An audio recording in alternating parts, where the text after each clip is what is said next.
You are continuing to listen to the Exam Room, brought to you by the Physicians Committee. Real quick reminder before our next segment, be sure to follow us on Twitter at PCRM. And while you're doing the social media thing, hit us up, like us on Facebook. Lots of great content there as well, including what you're listening to right now. We're going to have that in video format. Sitting across from me is Dr. Jim Loomis. He is the director of the Barnard Medical Center here.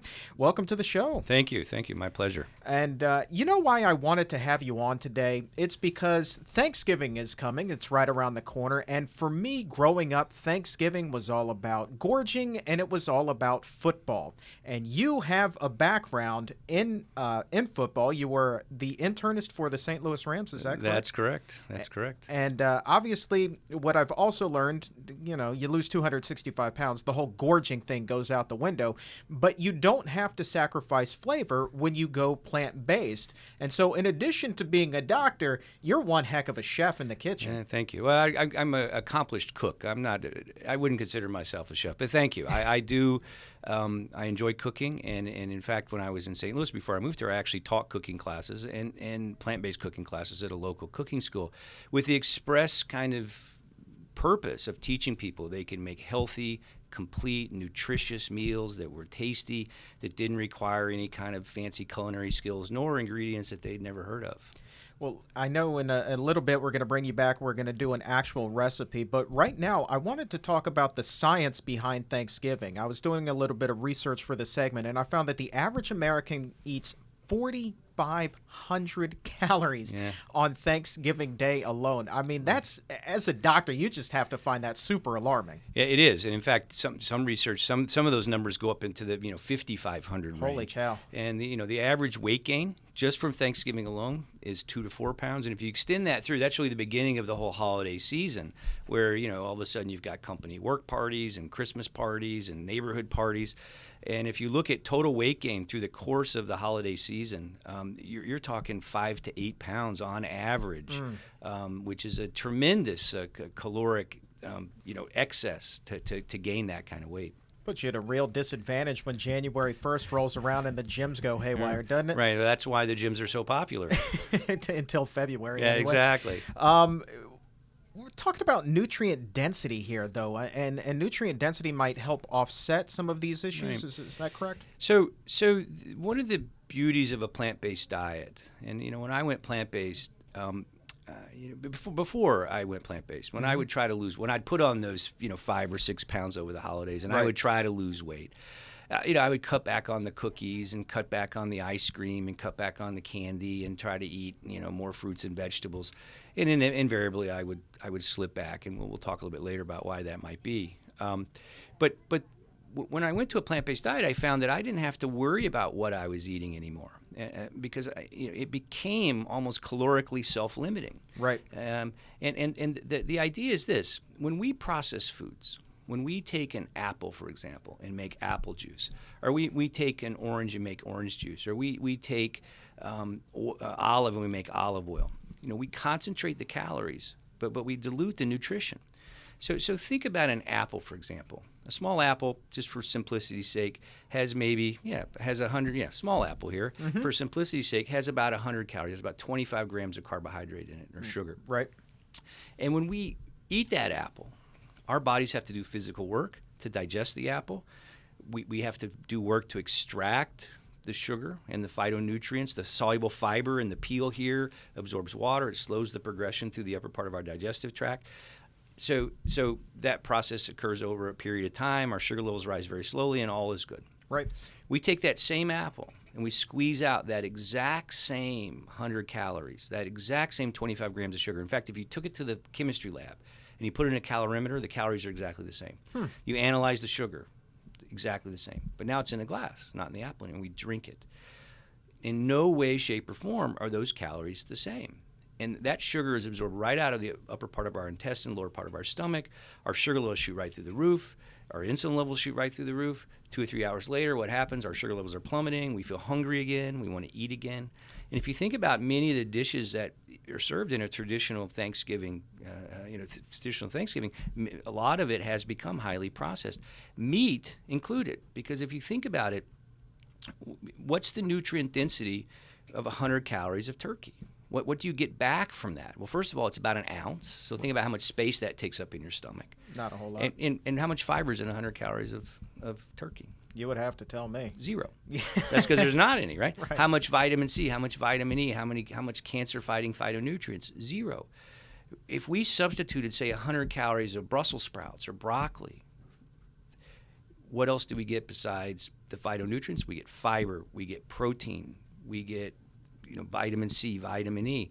And guess what? 100 calories of broccoli is about 12 ounces. Right. That's a lot of broccoli. Right. So I would, you say the big football game comes on and you open up a package of Doritos. How hard would it be to eat 1,000 calories before the game's over? Not hard at all, right? Yeah, too easy. I would challenge anyone to eat 1,000 calories of blueberries or strawberries or, for in a week. That right? takes a commitment right there. Right. You can't do it. And so one of the advantages of as we navigate our way through the holiday season and really focusing on whole food, plant-based sources of nutrition is because of the nutrient density, it becomes calorically self-limiting in and of itself. I mean, you can't eat 5,000 calories worth of quinoa and brown rice and mushrooms and beans and lentils and on and on and on. You cannot do it. Right. Got to keep it with the healthy stuff. Right. The other thing about the holidays is you find moderation just goes out the window. You think maybe you're doing pretty good moderating. Oh, I'm just going to have this cookie here or this one piece of cheese there. But if you have moderation once or twice a day, every day, that moderation is non-existent. Exactly. And so you think about what the holiday season looks like. You've got the neighborhood Christmas party. You've got the work Christmas party. You got your significant other's Christmas party. And you go and there's a big spread of food and you're moderating your way, grazing your way around the hors d'oeuvres table, thinking, well, I'm not going to eat that. I'm just going to have a little piece of that. Mm-hmm. Well, because those choices occur really outside of our conscious awareness, they don't even register. There's a reason for that, because most of our food choices, the triggers to start eating, triggers to stop eating, the things we like to eat, the things we don't like to eat, those triggers, whether they be emotional or environmental, those are all learned behaviors. Right. And again, that's by evolutionary design. If we had to think about, say if you had to think about walking, I have to think about walking through the woods. I have to think about contract my quadricep, flex my hip, bend my knee. You would have walked right past the ripe berries and you wouldn't have seen the leopard. Right. and you wouldn't have lasted very long. So our brains evolved a mechanism when we learn a task, whether it be walking or eating or in the modern world driving. When we learn a task, our subconscious brain will take over that task for us. And so that allows our conscious brain to continue to scan the environment for opportunity and threat. So, for example, a perfect example is white bread. Right? White bread arguably is not good for you. It's highly processed food. There's no nutrient density.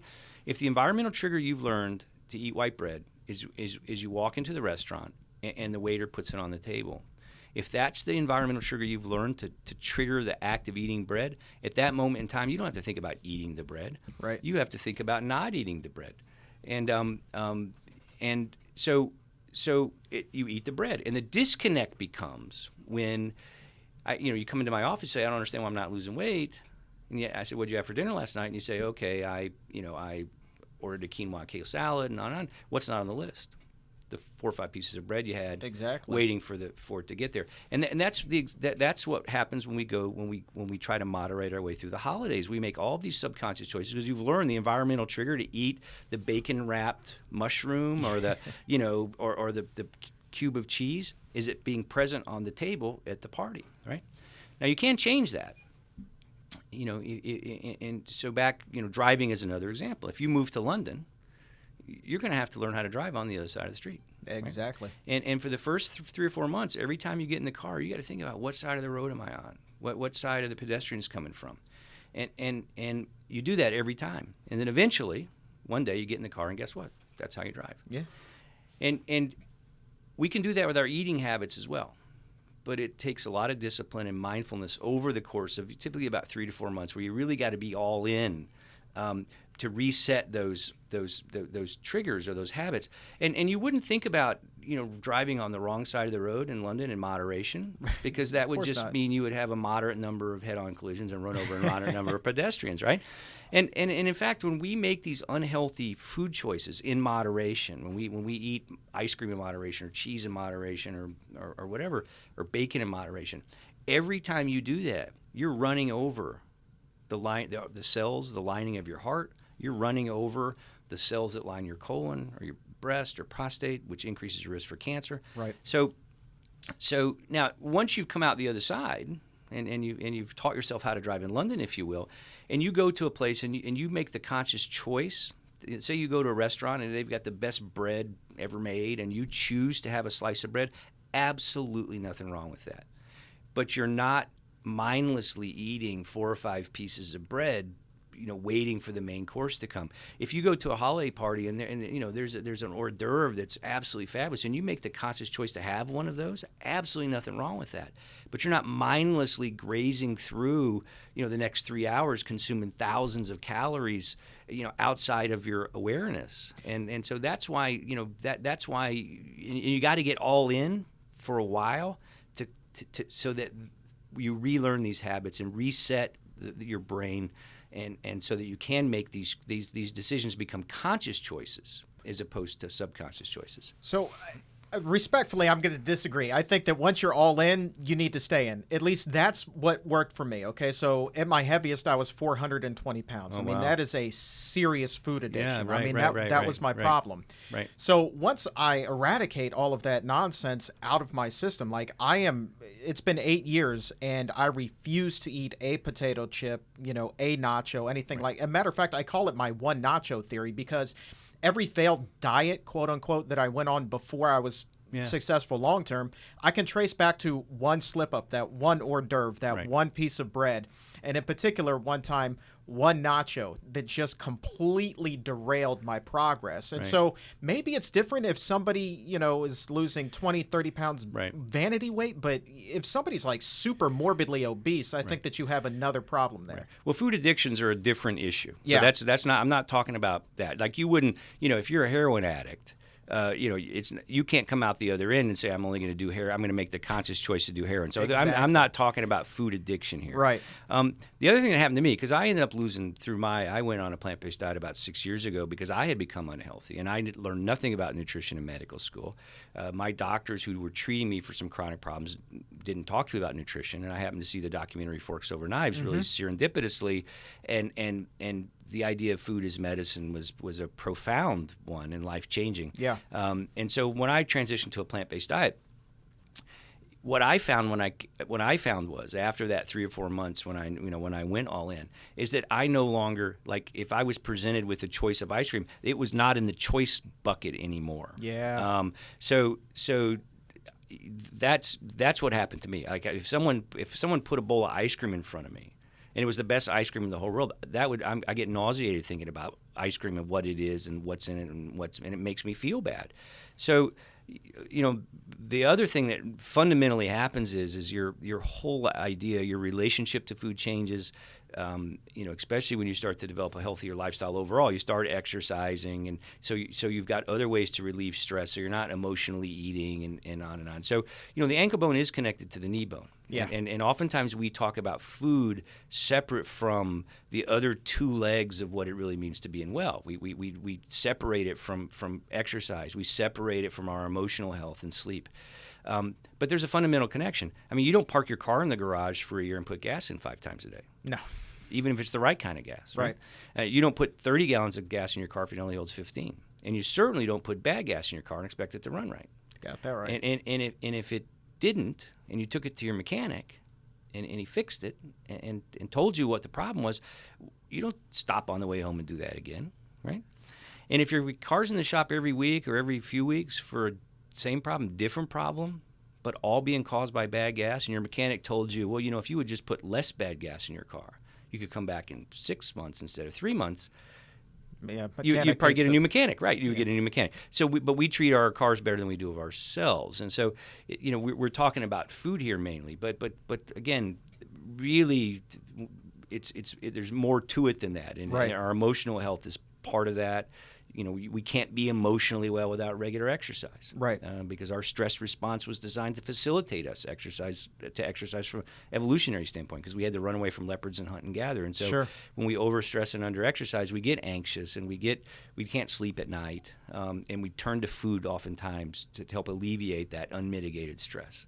And so and again, when we talk about the holiday season, once you develop those routines around exercise and stress and relief, I mean, it makes it much easier to navigate the season itself. I always find it fascinating that, in some ways we're fighting such an uphill battle when it comes to this stuff, because we are dealing with hundreds of thousands of years of evolution working against us in some regards. Right, that's exactly right. Yeah, and we've really institutionalized it in many ways. Because of our cultural evolution, which is really what's deep. So our biological evolution has set our needs physiologically, emotionally, behaviorally, our metabolism. But it's our cultural evolution which has created the mismatch in the lifestyle that we lead today, which is really arguably the root cause of 95% of the problems that walk in my office every day. Right. High blood pressure, diabetes, obesity, stroke, most cancers, depression, anxiety. And so how do we get in this mess? Well, we've changed our food ways with the advent of the industrial diet, this highly processed food. Because 60% plus of the U.S. population today is either overweight or obese, 66, 2/3 of the U.S. population has either diabetes or prediabetes, 70% is taking a drug. We've normalized being not well. And so when we look around us, it's more common to see people that look like you than people that are healthy. Absolutely. And so we've institutionalized the way we teach doctors. We don't teach doctors about nutrition. We want to practice evidence-based medicine. Who creates the evidence? The drug companies in the food industry. So that's what we teach the students. We've institutionalized it the way we grow food and the way what the foods we subsidize in the U.S. government, the influence of the drug and food industry on U.S. dietary policy. And so you're right. This is very, very difficult to unwind because you've got a healthcare system that's evolved to take care of sickness. We call it healthcare, but it's not, right? It's sick care. Yes, it is. We've got a food industry. So Wendell Berry, the philosopher farmer, has a great quote, which I use a lot in my talks. We're taken care of by a food industry who doesn't care about our health, and a health industry doesn't care about our food. And that really is, I think, the root of the problem of the current healthcare crisis we have. Most of us have no idea how our food's grown, the dirt it's grown in, what we put in the dirt, how we process it after we grow it, why we crave it, what it does to our bodies afterwards. We've learned as a society that McDonald's is cheap, McDonald's is convenient, McDonald's tastes good. I got to get the kids to soccer practice, so I'm going to just go through McDonald's without ever stopping and thinking, what did I just feed myself and my kids? Was it even food? Right. Michael Pollan, the food writer, would say, no, those are edible food-like substances. And so it's difficult to unwind, but I view that my role now is an educator, both for patients but other physicians. The politician Daniel Patrick Moynihan, late senator from New York, once said, to paraphrase, we can all have our own opinions, but we can't have our own facts. And alternative facts may be popular in the modern political arena, but facts are facts and opinions are opinions. And the facts are that when we overeat animal protein and we overeat highly processed foods and we overeat animal fat, we get sick. Yeah. And when we eat primarily plant-based sources of whole food plant-based sources of energy, we get well. And those are facts, and you can't argue those. You can have opinions about it, right? But those are facts. Yeah. And so. You hit the nail on the head. I mean, we're about out of time, but I just wanted to share this with you. As far as people having no idea what they're putting in their bodies, and I won't mention his name, but I have a dear friend who was in the hospital for weeks. I mean, nearly died. His iron levels were exceptionally low, even coming home, and he proudly posted a picture on Facebook. He looked atrocious. I love the guy to death, but he looked, like he was still knocking on death's door.